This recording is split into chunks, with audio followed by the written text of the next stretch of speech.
Ya pemirsa, dan terkait kemanakah suara Gen Z dalam pemilu 2024, kita akan berdialog bersama dengan narasumber yang sudah hadir di studio. Ada Mas Bawono Kumoro, peneliti Indikator Politik Indonesia, dan juga Mas Hanggoro Doso Pamungkas, peneliti LSI Deni JA. Selamat pagi. Ya, selamat pagi Mas.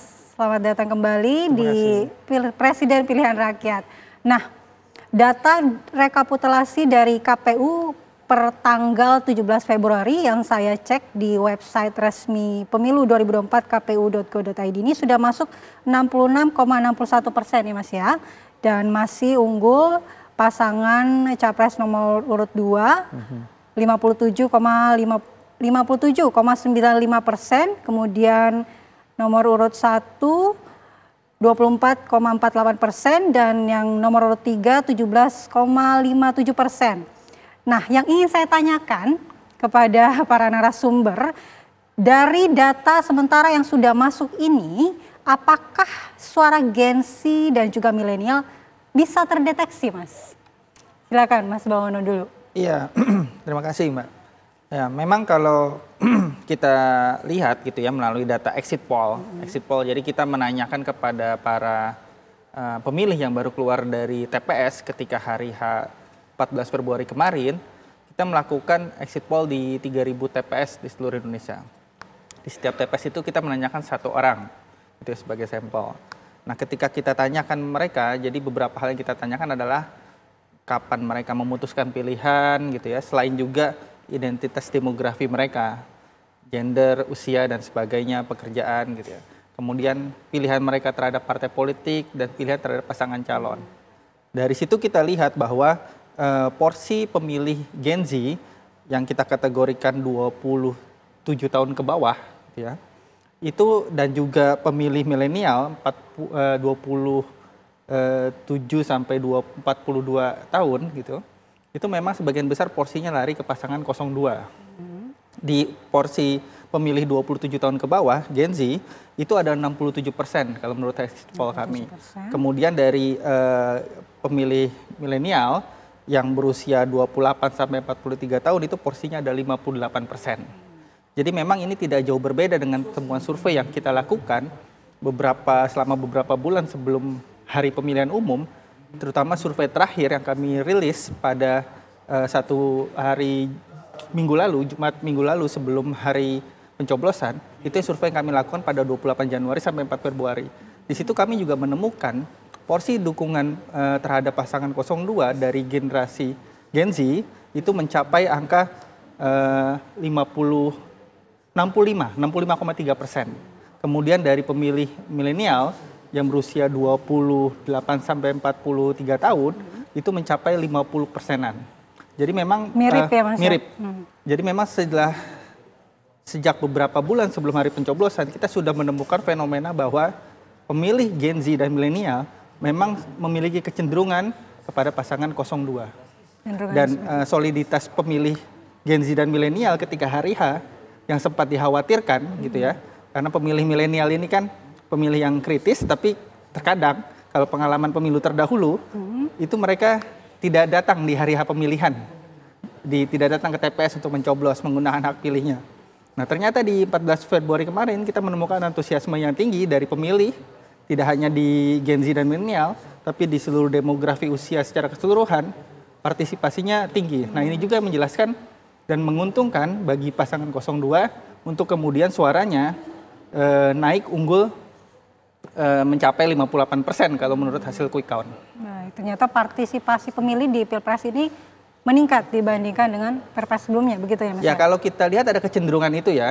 Kalau di Pilpres 2019 lalu kan tingkat partisipasi kurang lebih di angka 81%. Sekarang mungkin tingkat partisipasinya nanti kalau kita harus lihat hasil real count di KPU dan pengumuman di KPU nanti pada bulan depan, itu perkiraan kami tingkat partisipasinya mendekati angka 85%.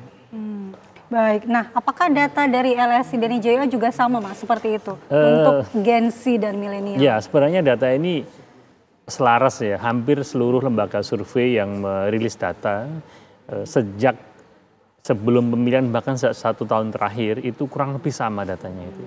menggunakan metode sama, potret hasilnya sama, dengan quick count pun juga tidak jauh berbeda. Jadi kalangan di segmen Gen Z maupun milenial memang kecenderungan ke 02 yang tinggi.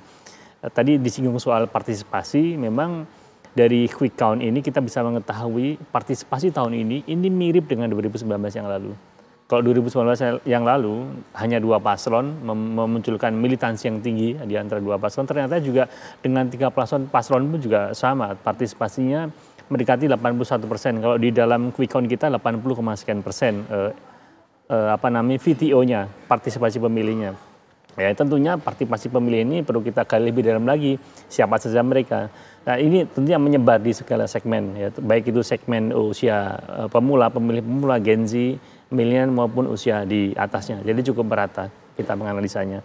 Nah kemudian yang menariknya adalah kenapa Gen Z ini justru malah kuat di 02 gitu ya.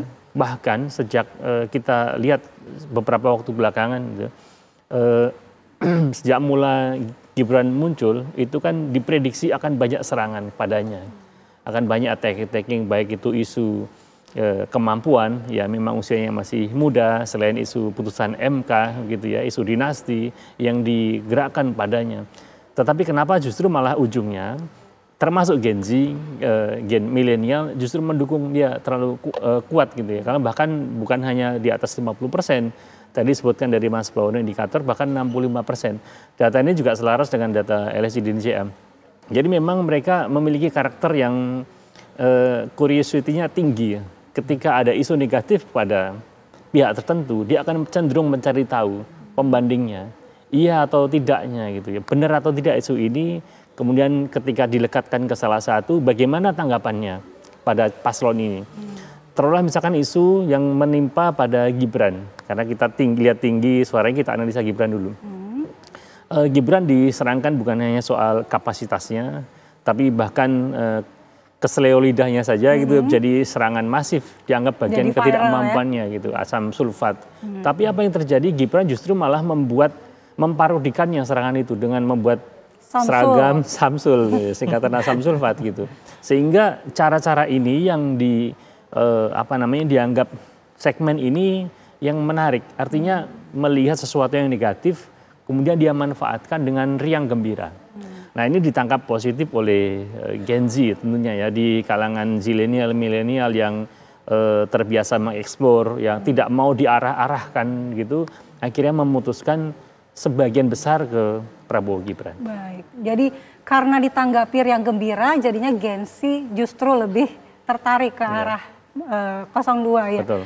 Padahal Anies juga punya program-program baru ya, masih ada Desak Anies, kemudian juga mereka awalnya tuh juga mengkampanyekan politik riang gembira juga, tapi pada kenyataannya justru lebih ke 02 lagi nih para Gen Z ini. Tapi kita masih akan bahas nih Mas, apakah termasuk goyang gemoy atau apa itu berpengaruh terhadap elektabilitas atau pilihan dari Gen Z ini. Tapi saat lagi Mas, kita akan kembali lagi melanjutkan dialog, namun usai jeda berikut tetaplah di Presiden Pilihan Rakyat.